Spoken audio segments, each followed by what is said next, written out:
What's going on, everybody? Welcome back to 100% Mags. As you can see, I'm joined by Holly Blades, of course, a regular on Steve Rafe's channel, NUFC Matters. Of course, I'd like to thank you for coming on the show, Holly. And would you like to give a shout out to your areas you can be followed on? Yeah, so of course, thanks for having us on. You can find me on Twitter at HollyBlades05, which is where I'm mostly active. And of course, I do a Monday night show with Steve Rafe on NUFC Matters as well, so you can find me on there as well. And of course, I will plug this now. I am on here to talk about the protest initially, and the protest Twitter is at Protest NUFC as well, which I'm helping to run that Twitter account. Yeah. So what is the meaning behind the whole? Obviously, it's to get transparency, but is there a bigger aim to the whole protest NUFC as well? Well, of course, the protest was initially started in response to the club's most recent statement that was requesting full transparency for the arbitration. And we wanted to obviously support the club and also Amanda Staveley with their request for this, because we think that if we do make an impact and we do manage to get this to be public knowledge, then we think that the sale will eventually go through, which of course is the main aim of wanting transparency in the first place and the main aim of the protest. Yeah, so basically anybody that's watching, just go down to London on Friday the 16th and, make your voice heard for the NUFC transparency. Not just for NUFC, neither is it, Holly. It's for football in general, really, to get transparency into the game. Yeah, definitely. Of course, we have targeted at Newcastle fans because that's where we think we'll get the most kind of following and the most attention from Newcastle fans, because the main aim obviously is to get our takeover, which other fans won't be as concerned about. But we have had support from people from Norwich fans, Man United fans, and some other clubs, and they're welcome to come along as well, because this will get transparency for all decisions that affect clubs, not just Newcastle. Yeah, exactly. If you look at the news just recently as well about Amanda Staveley, she was on ITV and Sky Sports News as well, and also Sky News, and she was voicing quite a bit about transparency. I fully agree with it, and I fully back the whole idea, to be honest, because we need transparency in football. I have made a couple of videos about it as well, saying without transparency, you really don't have a game anymore, because you'll have a similar matter to what we've had with the ESL.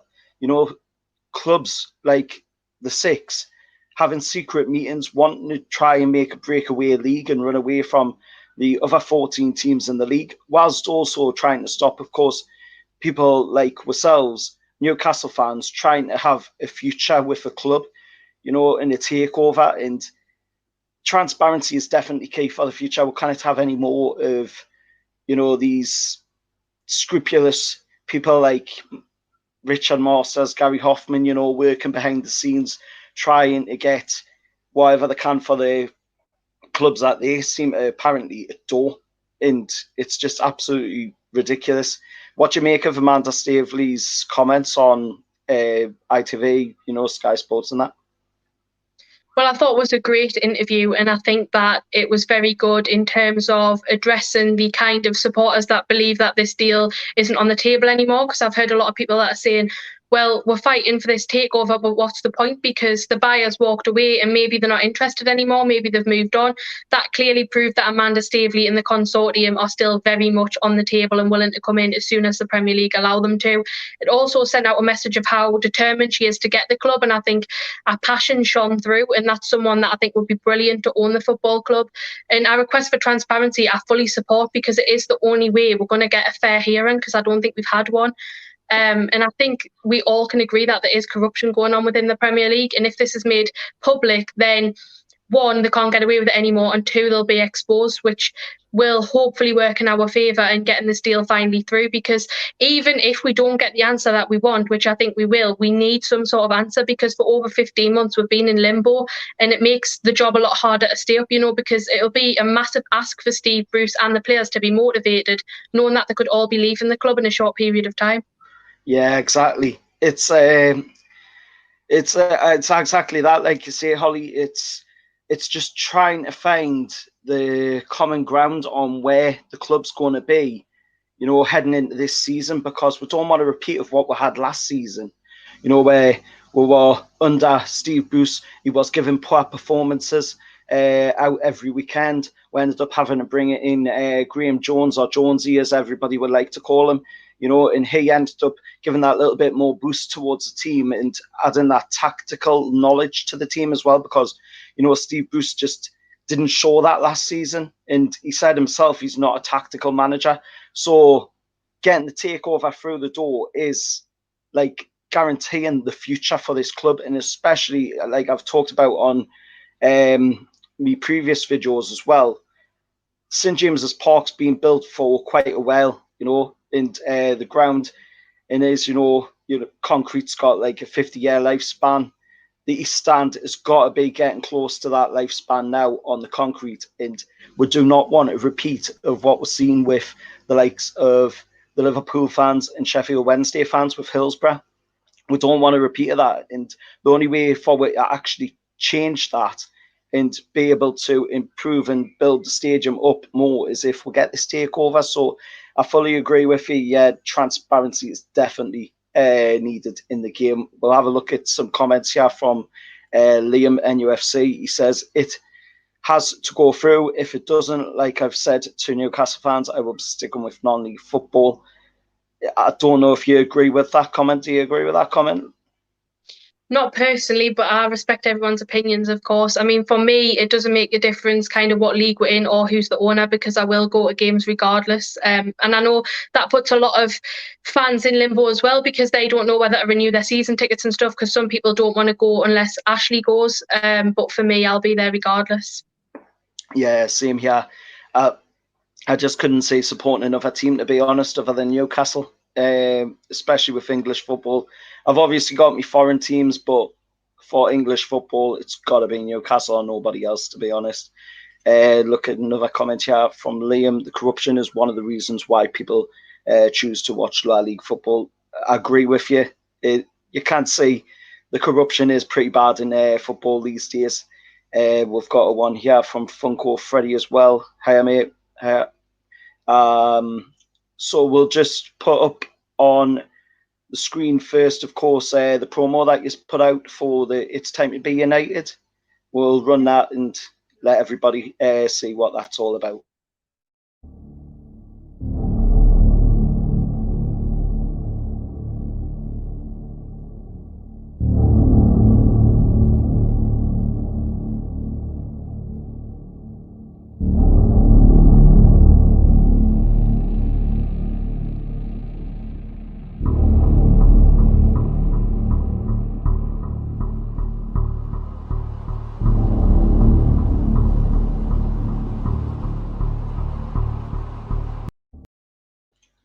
So that's the promo course that is put out on Twitter, calling for fans action to be there on Friday the 16th, down in Parliament Square, 1 o'clock. And of course, it seemed to get some traction. I've seen it, of course, on the NUFC protest website for the Twitter, and of course on Steve Rafe's Twitter as well. And it seemed to get some interest from former footballers of Newcastle United, in the course, one in particular, and Lee Clark, which I do have the video. I'll play that up on screen now for everybody to see. To all Newcastle United fans, wishing you good luck on 16th of July when you go on your protest to Parliament Square to get the transparency that everyone deserves for each and every club in the country. Good luck. Hope you're successful with it. And I'll be supporting and backing you. Clear, I'll be having a little bit of technical problems with that. I'll try. To all Newcastle United fans, wishing you good luck on 16th of July when you go on your protest to Parliament Square to get the transparency that everyone deserves for each and every club in the country. Good luck. Hope you're successful with it. And I'll be supporting and backing you, Lee Clark. All the very best. So there you have it. Lee Clark's even backing this protest NUFC, and that's great to see, isn't it, Holly? It's great to see them kinds of figures of our club actually backing this movement. So what do you think about that? It's massive, and of course we're really grateful to Lee for doing that, and I think it makes a big impact as well, the fact that Lee is a local lad and he is a Geordie and a Newcastle fan, so this will be more closer to his heart than maybe some of the other players that are from elsewhere. And this is the thing though, is it's something for all Newcastle fans to get behind. It's not about like individuals or groups, of course, like you've mentioned before, the likes of Steve Wraith does support this. We want all YouTubers, everyone, and all kind of different Newcastle fans and fan groups to support this and get behind it, because it is important that everyone works together and be united on this to get a better future for the club, because that's what we are trying to do. And the strength in numbers, it's not going to make a difference if you've got half the fan base that support it and half that don't. We need everyone on board with this. Warren Barton has also publicly supported us. He hasn't done a video, but he put a tweet out, which is great again. And we're hoping that some more players do send their support within the next few days, which I'm sure they will, because it is a great, great cause and it'll make a big difference for the future of this football club. And again, it just proves how important and how close the likes of ex-players such as Lee Clark feel to the club still, and that they even see how important it is that we get a better future, because it's been so bland now for like 14, 15 years. Yeah, that's another reason why we need the transparency and why this takeover's got to go through, if you think about it, because, what always nags me and always pains me about this takeover is the fact that they talk about, human rights problems with Saudi Arabia. They talk about all that stuff, but, they allowed an owner like, fair enough, he's doing his bit now, but they allowed an owner like Mike Ashley to come into Newcastle United, somebody, that, as we've proven over this past 14, 15 years of his ownership, that he's clearly not a guy worthy and trustworthy enough to be owning a football club.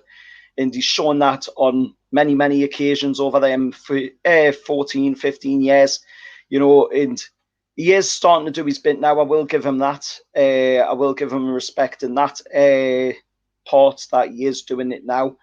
But, why couldn't he have done it when he owned the club, at the beginning when he first came in? He had enough money to do it. There was no reason behind why he didn't invest in the club heavily. And what money he did put in, he put it in under the wrong guidance, under the wrong people. We've seen it with Sam Allardyce. We've seen it last season with Steve Bruce. We'll probably see it this season if the takeover doesn't get put through earlier than the season. So it's one of them things where you look at the Premier League and wonder, why aren't they putting this through? But the clear answer to anybody who can just look at it clearly is that Newcastle United's wealth would go up immensely in value above all of the other teams in the Premier League, possibly even all the teams in the world as well. 380 billion, what team's going to be able to compete with that? When you look at Manchester City, they've got, about 200 billion or something. Maybe it's 20 billion, something like that it is. So, you've got to be thinking that's one of the reasons why they don't want to go through, which is completely wrong because it's anti-competitive, and that's why there's a cat case running against this whole goings on from the Premier League. But what's your thoughts on that, Holly? I think this could be a bit of paranoia on my behalf, but I don't believe it is. I think there has genuinely been a Newcastle bias for a long time. There's a lot of people that have an anti-Newcastle agenda, and I think it's not just football that comes into that. I think it is more of a political thing as well, in terms of a northern-southern bias, because we are so much further north than any other Premier League football team. And if that amount of money is injected into the north, then it will take kind of the spotlight from the south, and even the likes of the Manchester clubs, who are obviously favoured by the Premier League.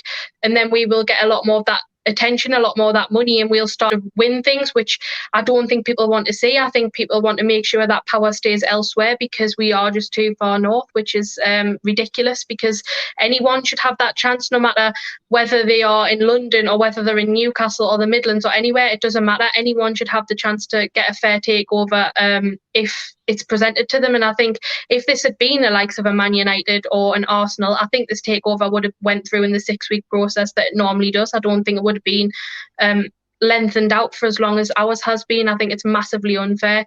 So yeah, I totally agree. I think there's a lot of other forces at play that need to be addressed within this, because it is the English Premier League. It's not the Southern Premier League, and I think that's what they forget sometimes. Yeah, I think they do forget that sometimes, Holly. I have to fully agree with you on there.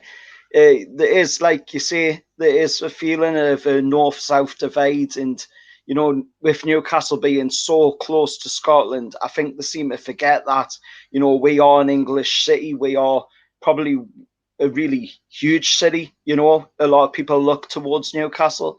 There's a lot of great stuff that's happened in Newcastle over the years. You know, we bring so many big names out of Newcastle, like Alan Shearer, Gascoigne, Ant Deck. You know, the list goes on with how many famous people there is that have come from Newcastle or around the Newcastle area, you know, like Gateshead, Dunstan, Dunfermline, you know, so many different areas.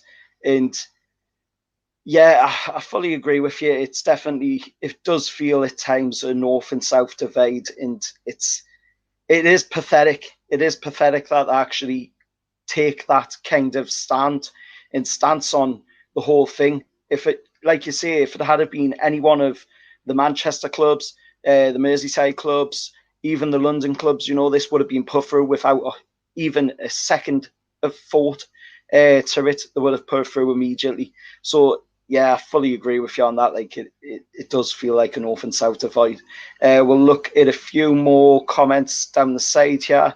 We've got one here from Liam again. The club is dead under Ashley. If a third relegation happens, we'll become another Birmingham City. I have to slightly agree with that, to be honest. It does feel like if we don't get this takeover this season, then we could possibly go down, but we do have them players, you know, like Alan St. Maxim, Miggy, you know, Martin Dubravka, that could maybe keep up, but we'll have to see how we go in the whole transfer market, and hopefully if the takeover goes through before the season even kicks off as well, that would be even better, because, you know, there's no like limit to what the season could be then. But what's your thoughts on that one, Holly? I think the past times we were relegated, and also every year that we've came close to it, which is most years, there's always that worry that we'll go down and not come back up, because we've been very lucky to win the league both times that we have went down. But all it takes is that one time, and Ashley doesn't put enough investment in, and then we're just stuck there. You know, I think people underestimate how difficult it actually is to get out of that league. And both times we've had good managers, whereas if we have Steve Bruce to get us promoted, yes, he's done it before or he's been in and around, but I don't think he could do it, unfortunately. I don't think he's got the type of tactics and just the skills that's needed for that, especially at the minute, because it's more and more competitive and more teams are getting more money, you know, and Newcastle isn't. We're not progressing anywhere.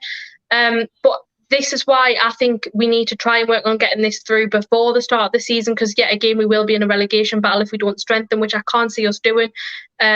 But I think the Premier League will do anything within their power to try and delay as much as possible, even if they know it's going to be approved, just to do it after the window ends, so we can't get that type of backing, which is, again, petty, but they have been petty throughout the whole process. And I think this is the most worried I've ever actually been under Mike Ashley, because you can see now that he's totally down tools. He's just completely done with the club. He's lost all interest. Yes, he's never been interested, but now there's nothing. And we've had limited communication, but now there's absolutely none. And it looks as though he's just walked away from Newcastle, as if he's never going to kind of see it again. And if that doesn't happen, I think he'll be just totally done with the club, and then he'll just leave us to rot, really. And I don't think we'll be protected by him whatsoever. And you know, if we don't invest, we will lose our good players as well that we do have. Like you mentioned, Alan St. Maximum, they'll be gone. So then it's a massive, massive worry, and you've got to start worrying then that we'll do a Birmingham, or even worse, and do like a Sunderland. Yeah, exactly. And that is the worry. That is the worry, that we could end up doing a Sunderland, and we don't want to do that. You know, we don't want to be having to go that far down. The one good thing that you can look at is that when Newcastle has been relegated in the past, we've never went any lower than the Championship. So that is one positive if we did end up going down that we could look at. But like you say, I just don't have any faith whatsoever in Steve Bruce for next season if the takeover doesn't go through. Like before the season starts. Obviously, not saying it doesn't go through completely, because it could go through after next season. Like you say, with the Premier League possibly delaying it right the way through. But let's hope it doesn't, and let's hope that the takeover does actually go through before the season starts. It is a bit of a fantasy land, really, isn't it? But that's what you've got to have. You've got to have that optimism of, we want that takeover because this is it. This is the make or break between the future of the club or the closing of the doors, basically. Let's have a look at this comment again here. Another comment from Liam NUFC. Mike Ashley used the club to make money. You have to agree with that one, definitely. You're in Saudi and you go against the state. You've got to take the punishment. Unlike English law, somebody interferes with your kids and very little happens. Both laws are wrong, but nobody says much about ours. Yeah, ours is just as bad, to be honest, just as bad. What are the group's plans if the deal wasn't to go through and Ashley remains its owner? There's a question for you there, Holly, from Geordie. What is the group's plans if the deal wasn't to go through and Ashley remains as the owner? So we have obviously initially set up as just a short-term protest group. We're not planning to do this kind of in the long term. It is just for Friday the 16th of July to do one last push, because that's what we think is all it'll take to actually get this through. If, of course, the deal is fully off, and the Saudis have been denied to buy the club, then I think that's something that we'd obviously have to talk about. But to be honest, I'm not sure if we'd be really running a protest group then, because I think there's many groups out there, the likes of the Magpie group, that are already kind of doing a similar thing to go against the current regime, which is not really what we're about, because we're actually trying to work with the current regime because they want to sell the club, we want them to sell it. Of course, if then there was another buyer that came in, then we'd obviously push that and still go on at the Premier League for kind of fairness and question that. But I don't think as a group we'd be really going much into that, because like I said, it is just a short-term thing for this particular deal. I hope that answered your question there, Geordie, for you. Pretty well put as well by you, Lee, there, I've got to say. Like you say, yeah, there's so many groups already doing the whole protest things against the current regime. So you'd be kind of lost in the void of all them groups, I would have to say, with that. Yeah, I'd fully agree with you on that. Look at Liam NUFC's comment here. Look how long it took Leeds to get back to the Premier League.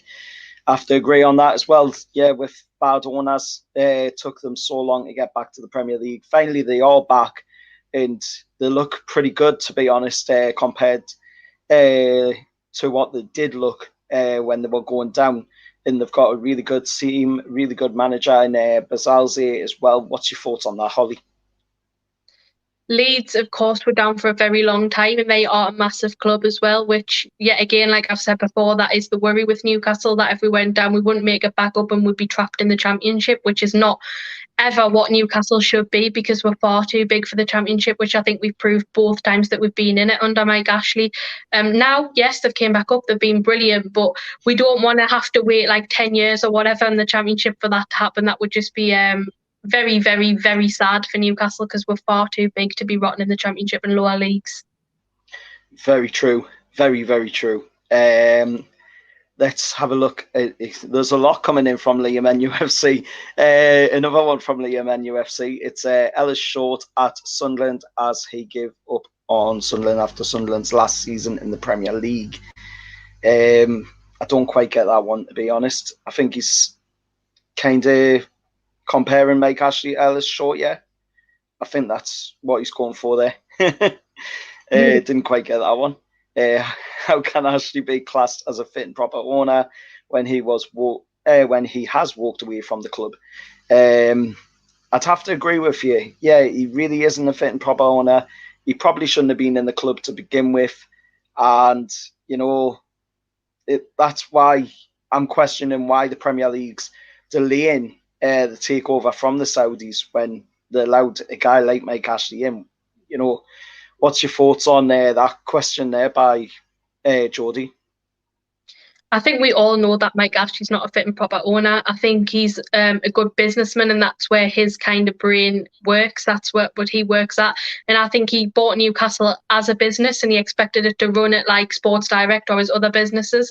And that's clearly not the case. You can't do that with a football club, which I think he's now learned a hard lesson. And now he's eventually realised after what feels like forever, and is willing to sell the club. But yeah, I think it's a case. Obviously, Mike Ashley. It is kind of a political thing in terms of countries as well. Obviously, Mike Ashley is an Englishman, which I think the Saudis prefer. Not the Saudis, sorry, the Premier League prefer to let him be in control of the club than the Saudis, because of course they have this whole like human rights issue and things, which is bizarre to bring that into football, because the country, like England as a country, do a lot of deals with Saudi, and of course they've allowed other deals similar, Man City and Sheffield United, to have those owners, and then not us. So I think maybe that went in his favour as well. And then also the fact that Mike Ashley, yes, he was a wealthy man, but he's not ridiculously wealthy, so they knew that he wouldn't turn Newcastle into that much of a threat. Whereas, like I said before, the Saudis would make us literally the richest club in the world. So that would then give Newcastle far too much power than what they want us to have. Exactly. I have to agree with you there. And to touch on one of the ones that you said there about Manchester City, it's like that with Man City, the Premier League are against this takeover so much. But the model, if you look at it quite closely with the Saudis model and PIF, PCP, Rubens, their model is very, very similar to what Manchester City is running right now in the Premier League. So that's what is another one of the reasons why it looks so sketchy to why they're delaying this takeover for so long. When you look at the fact, that model that the Saudis want to bring into the game at Newcastle is a similar model to what in the same pretty much model is what Manchester City are running, a state-owned club. And, we're seeing it with UEFA Chevron. He said that he didn't have a problem whatsoever with state-owned clubs. So why does the Premier League have such a problem with it? The only reason, like you said just before, is that north-south divide and the whole wanting to keep their precious teams at the top of the league, like the 6 clubs, because clearly, they think them 6 teams bring in the big money. And I do have friends, that do support like Arsenal. I've got Luca, he comes onto the channel quite a bit. He's an Arsenal fan. I've got Jordan Pomeroy. He's a Tottenham fan. So I do have fans that support them teams. And even they've said, it's absolutely appalling that the Premier League is literally delaying this takeover. It screams and screams of corruption, and everybody can see it.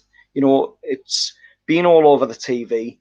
The more the delay, the more it looks more corrupt, and the worse it gets for them, and the deeper the hole they're digging, to be honest. So all I can say is, like, right now, to the Premier League, if any of them happen to be watching, which they're probably not, but if they happen to be watching, just put Newcastle's takeover through before it gets any worse for you, because there's so much court cases against you. You've got the CAT case, you've got, the arbitration case against you as well. Not to mention, that you're also blocking trade, which is against the rules and against the law in this country, to block the right to trade. And they're literally blocking the right to trade to Mike Ashley, who owns Newcastle United. And Newcastle United are a private listed company. We're not on the stock market like Man United, Liverpool, Manchester City, or any of the others. We're a private listed company. So on them grounds alone, Mike Ashley actually has the rights to just go right out and complete the deal, and the Premier League can't do nothing about it, to be honest, because it's a public listed company. There's nothing they can do about it. We're not on the stock market. So all they could possibly do is kick you out of the league. But then on them grounds alone, if you look at it, then they'd just be doing it out of spite to kick you out of the league. But then who's not going to want Newcastle United, playing in their league?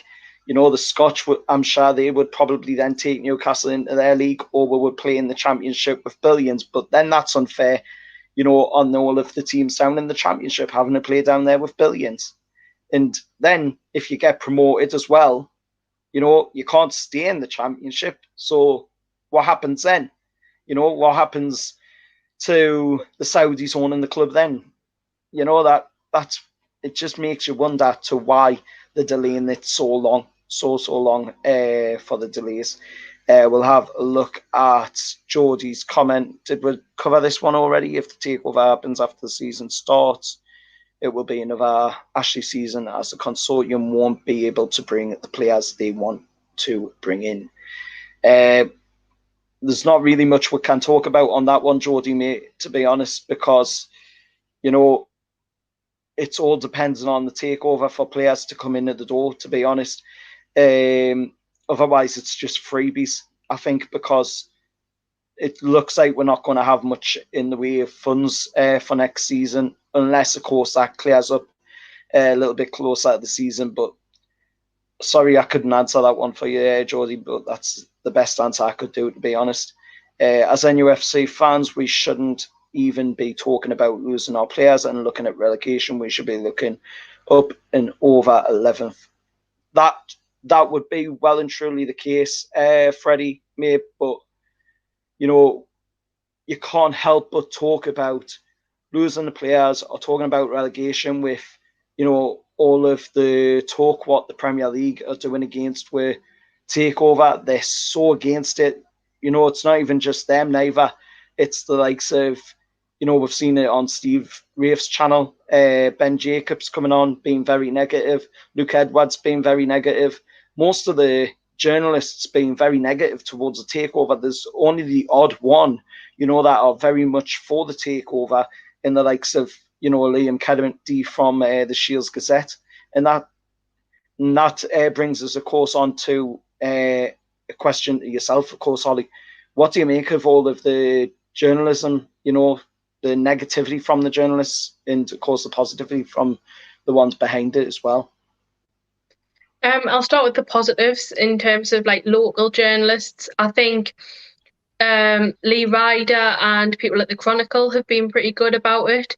Of course, the Shields Gazette have been pretty much excellent. Liam Kennedy, especially, doing his obviously shows that he does on YouTube, constantly engaging with the fans on Twitter and online. And he's been behind this takeover from the offset. The Shields Gazette have also very kindly published our protest information in the Shields Gazette, which we're massively grateful for as well, helping us with that yet again, which clearly proves what side they're on and doing the best for the fans. Unfortunately, though, outside of local press, I think it's clear that most people are against it. And even the likes of TalkSport that we've seen, Simon Jordan just popping off for no reason. It's actually quite intense, the hatred and the anger that they feel towards Newcastle and their takeover. It's a concern, to be honest, and I think you can clearly see that this is much more deep rooted than just football. I think a lot of journalists have a political agenda as well, and that's what they're trying to push onto this. But I think they need to remember that Newcastle fans, they don't read into this stuff, or at least most of the day-to-day fans don't. We just want a better future for the football club and to have some success, and it's nothing more than that. And I think they put a negative spin onto the fans a lot. They make the fans seem like they're supporting some kind of horrible regime in a country, when realistically we just want to sign some players and hopefully have a go in the cups and things like that. It's really ridiculous the way they've went on, and I think they need to just stop. And I think it worries them that they feel like now, especially after Amanda's interview, they've seen how determined they are and what lengths we'll go to get this deal through. And I think now they're realising that we're actually closing in on this, which I do believe that we are. I think we're very close now. And they're panicking, because they know that their clubs, which most of them do support the top 6 clubs as well. They know that the spotlight will be taken off them and Newcastle will get some power that they won't have, and that as well will be annoying them. So I think it's a mixture of things, but I think they need to try and be a lot more neutral and just give a fair view on everything, because they're not at the moment. They're meant to be representing kind of all different clubs and things. Of course, they'll have their favourites because they'll have their own clubs that they support, but I think they need to give a balanced view on all clubs in all situations. Yeah, exactly. That's my views on it as well. To be honest, it's very negative from them. They need to, lighten up a bit. At the end of the day, it's football. It's not like, Newcastle's going to be taking over the world here. At the end of the day, it's a game of football. It's 11 guys going out on a pitch, or 11 women if it's a women's game, going out on the pitch and kicking a ball around for 90 minutes. And that's all it is. That's all it is at the end of the day. Just people trying to have fun, having a little bit of excitement in their life, And for us Geordies, that is all we ask, just for a little bit of excitement, every weekend to go to St James's Park and watch a match, with your mates around you. And with after what we've had in this pandemic, and what's been going on in the world, that is a small thing to ask, to just be able to go to St James's Park with your mates, watch a match, and enjoy just a good day out with your friends, and these journalists are just coming out with complete and utter trash, just for clicks, to be honest, and for get a little bit of a reaction out of the fans. We've seen it with Luke Edwards. He's literally said himself, that he just deliberately does it to get a reaction out of fans. And I find that quite pathetic and quite sad, really, to think that he actually wakes up every morning just trying to get a reaction out of Newcastle fans. And from a guy, that's supposed to be a Newcastle fan as well, that in itself is just sick. It's just sick. And like you touched on as well, Simon Jordan on TalkSport, that guy should be sacked for them kinds of comments. You don't go around slandering and talking about people, like Amanda Staveley, and not just Amanda Staveley, neither, just anybody. You don't go around talking about anybody in that kind of manner. And Jim White was straight on his back, and I respect Jim White for that, because that was the way to go about it, be straight on the back of him for that absolutely disgusting remark towards a very nice woman in Amanda Staveley. I've never met her, I would love to probably meet her. I'm sure she's probably a really nice woman in person to speak to. But to have somebody like Simon Jordan, who owned a club himself with Crystal Palace, he knows what it's like to own a Premier League club, and he's coming out with absolute garbage like that. He's got to be sacked for me from TalkSport for that kind of antics.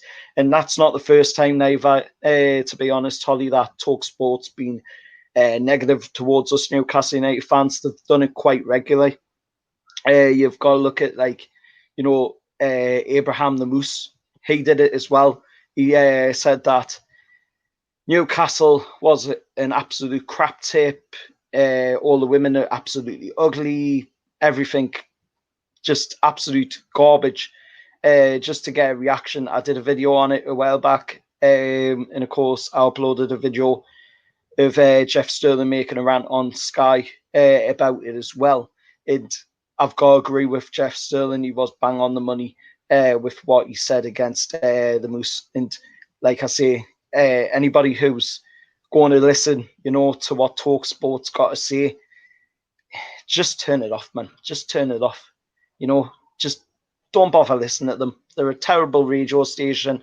I'm sure they do some really good stuff other than the trash when they're down in Newcastle, but just turn it off if they're going to down Newcastle. Don't listen to it. That's not what we want to hear, especially during this period when, we're trying to fight our hardest to get this takeover through the door. And like you say, earlier on, you said, this is possibly the last push, to try and get that takeover through the door.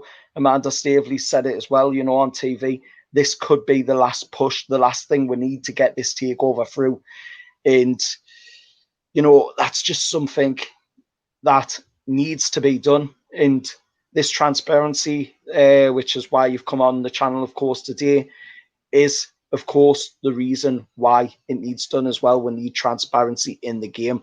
We need to push for that with everything we can, and not just Newcastle fans. Like, of course, Luca, like I just mentioned before, he's an Arsenal fan, and I'm going to send Luca a message right now. Luca, mate, I want you to go, and I want you to get all of your Arsenal friends, and I want them all to be at Parliament Square on Friday the 16th, joining Newcastle United fans in a well-spoken protest, and keep it, of course,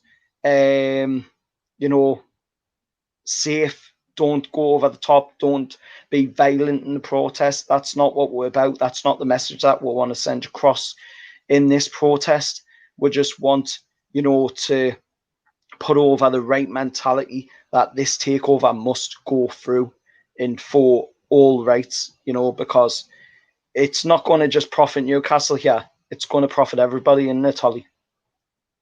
Yeah, it is. It's going to make football a lot more fair, because I think for a long time now, there's been an injustice, that football fans haven't been treated fairly, especially the 14 clubs outside of the big six.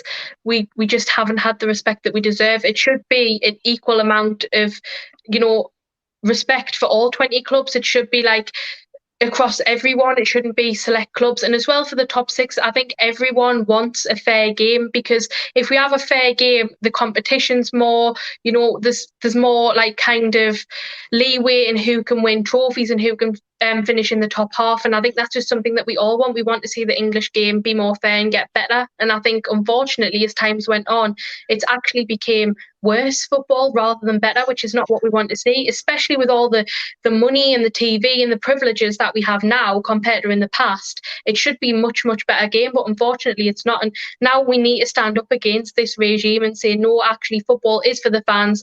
It's not something that's a business run by a few wealthy individuals. And the fans' voice is often so underestimated and whenever heard. That the fans don't have a say in what's happening at their club, which is a disgrace. It's a total disgrace, because fans are the most important people in this. So we need to stand up now, use our voice, because it will get heard if we keep on at them. It might take a long time, it might take a lot of pressure, but we need to just keep going, because we need fairness in football, and we need football be back for the fans, for all English football fans.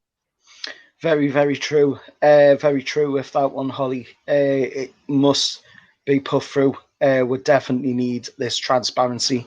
We'll have a bit look more at the comments, see what some more people are putting out. We've got a few more from Liam NFC. And of course, Southampton had to go through a court case with the Premier League for blocking their Chinese takeover.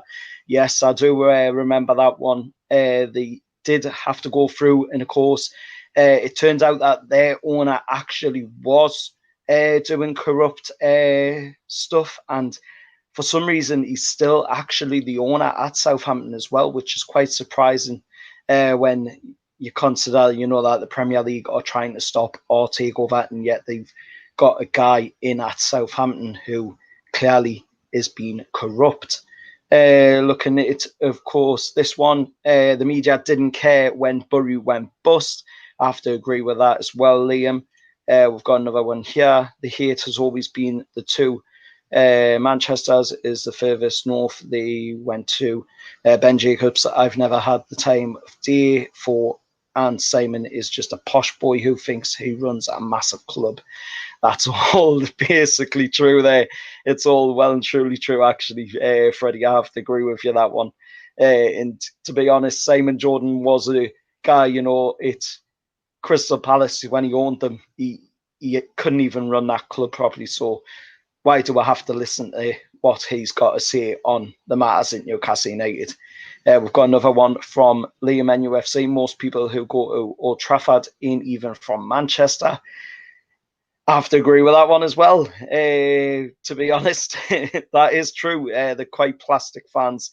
They do probably have the loyal fans, but how many of them? We don't know. But, we're not downing fan bases from other clubs here. Basically, we're just saying, there is quite a few tourist fans that go to these kinds of stadiums. So we're not really downing, these clubs. We do want the support from these teams and these fan bases, of course, in what is a united push for transparency in football. Of course, Luke Edwards is a Leyton Orient fan. I didn't even know that one, to be honest. There is once the thing I was once person as hatred towards a club. The next person says where he or she did it. Ain't got a clue what you're on about there, Freddie, mate. Should never have let the Americans in baseball and basketball is rife. Yeah, I don't agree with American owners in the English game neither, to be honest. I don't know about you, Holly, on that one. Do you agree with the American owners being in the game? American owners that have the best interest of their football clubs and actually understand what it means to the people in this country, then fair enough, they're more than welcome to obviously come and own a football club. But the ones that clearly don't understand how passionate people feel in this country about football and about the game and are trying to turn it into more of like an American style football, which is not what it's ever been and not what it ever will be. It's not the American game, then yeah, they shouldn't be running football clubs. I think people need to make sure that they have an understanding of the game and how important it is within our culture. And I think that goes for people from all countries as well, not just America. And I think that's why this consortium will be brilliant, because maybe if it was just the Saudi Arabian Public Investment Fund, they might not have that understanding. But they've got the likes of Amanda Staveley, who is a football woman. She really gets the game. She's a fan. She's a Newcastle fan, actually. And she'll then obviously be the voice of the club and the fans and communicate back to PIF so it all runs smoothly. So I think situations like that, maybe with the American money and then someone else kind of as the face of it, like an Amanda Staveley, that's a good setup to have. Yeah, exactly. I have to agree with you on there, because I don't hate all American owners. It's just the ones that are trying to change, of course, like the English game, because they don't quite understand the meanings of football. Of course, they call it soccer. The Japanese, they call it soccer. The Australians call it soccer. But yeah, it's football. This is the birthplace of the sport. This is the birthplace of quite a lot of sports as well, because this is the country that, of course, created quite a lot of different sports: cricket, tennis, football, rugby. American football is pretty much rugby. If you look at it, once you get past, of course, all of the pads and everything that they have on, it's pretty much rugby as well. To be honest, that brings us on, of course, about the American owners. It brings us on to another reason why the takeover should go through. And that is, of course, Crystal Palace's owners. They are owned by a Delaware company. And, of course, I don't know if you know this, but in America, Delaware companies and companies from Delaware don't actually have to tell you who they are, who's owning the club, and that is one of the things that's been talked quite a lot about the Saudis. The Saudis have a similar law as what they have in America with Delaware, and if that is the case, then should the Premier League be asking to see who is going to be the chairman of the club?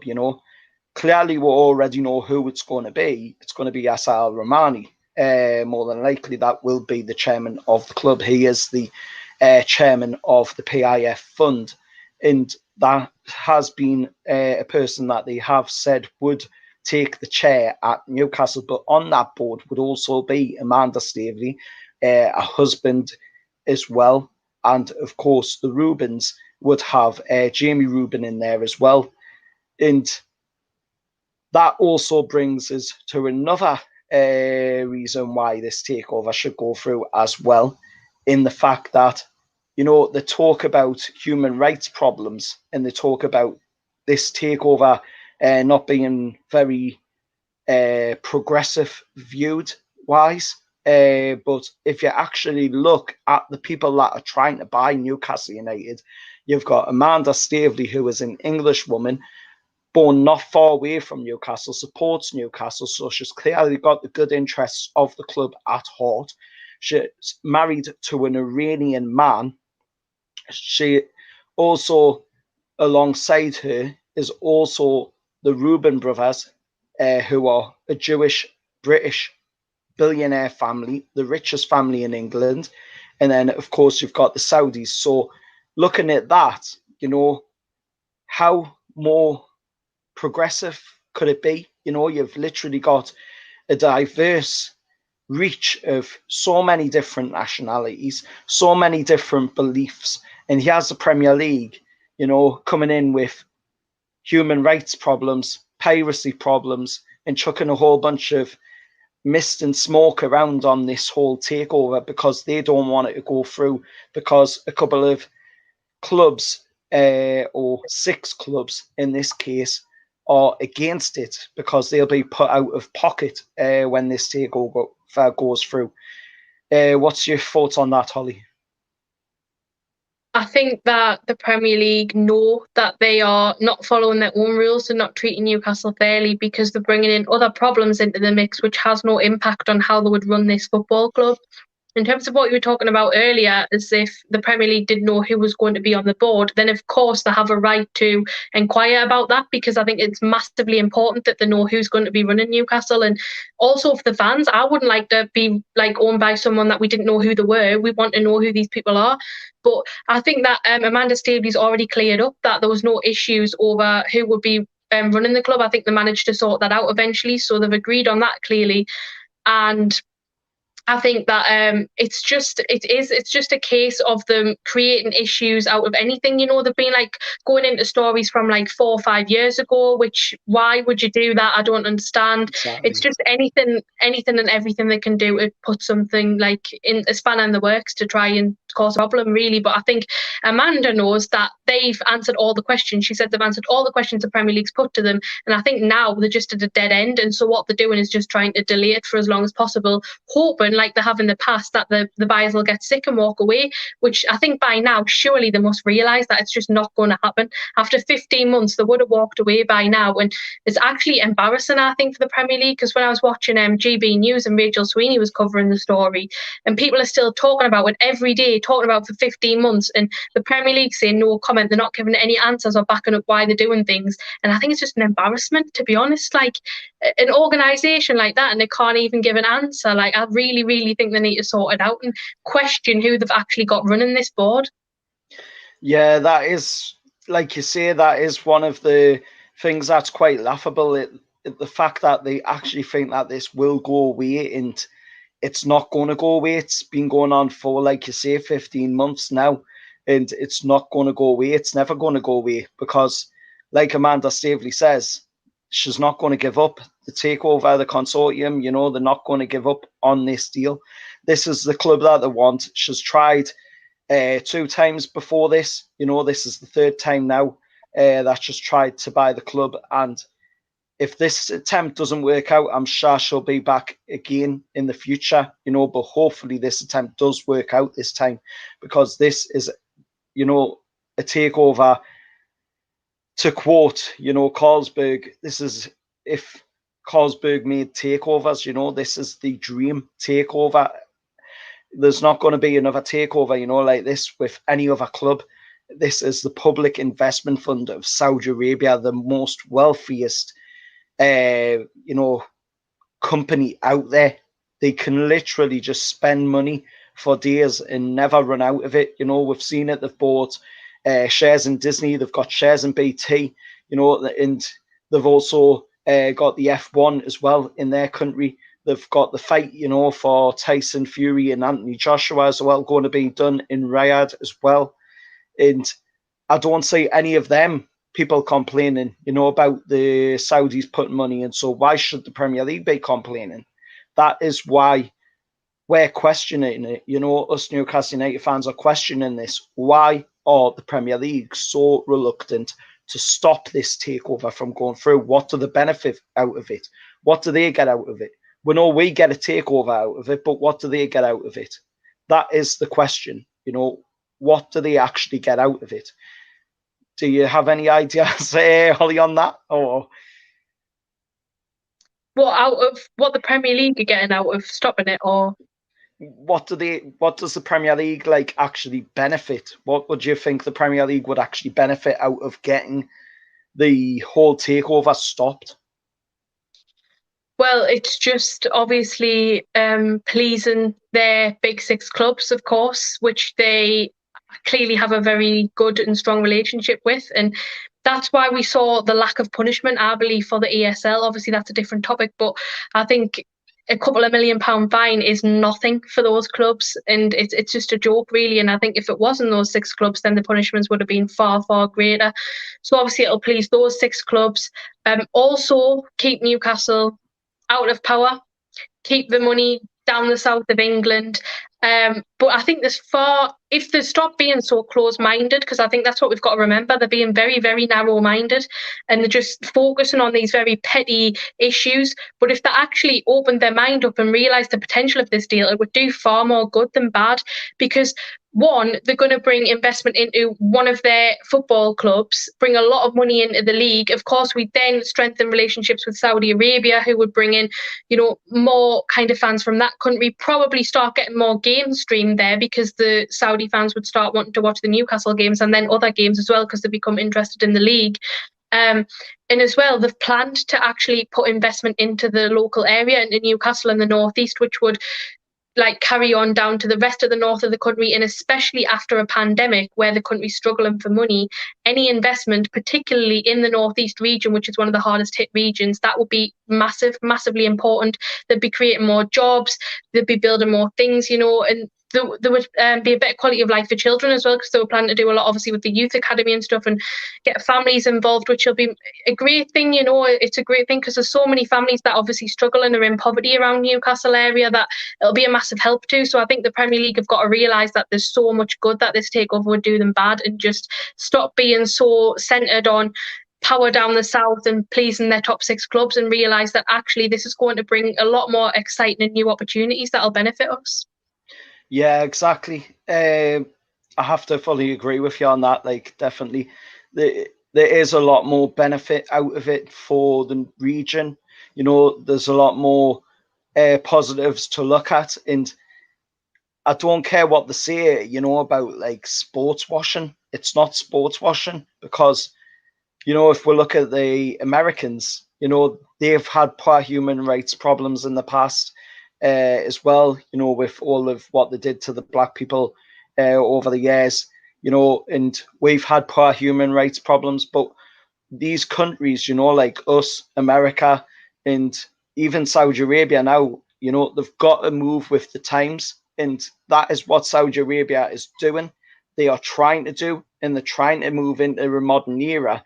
And you've got these posh, rich people like Richard Masters, Gary Hoffman, Harry Hans, all against them trying to make a move to something, that'll profit their country and it'll also help their country, because, like you say, it's not going to just help Newcastle. It's also going to probably bring fans from Saudi Arabia into watching the English games, seeing how football is played in England, which is obviously the home nation of football, and the main reason why everybody else plays football as well, because we gave football to the world.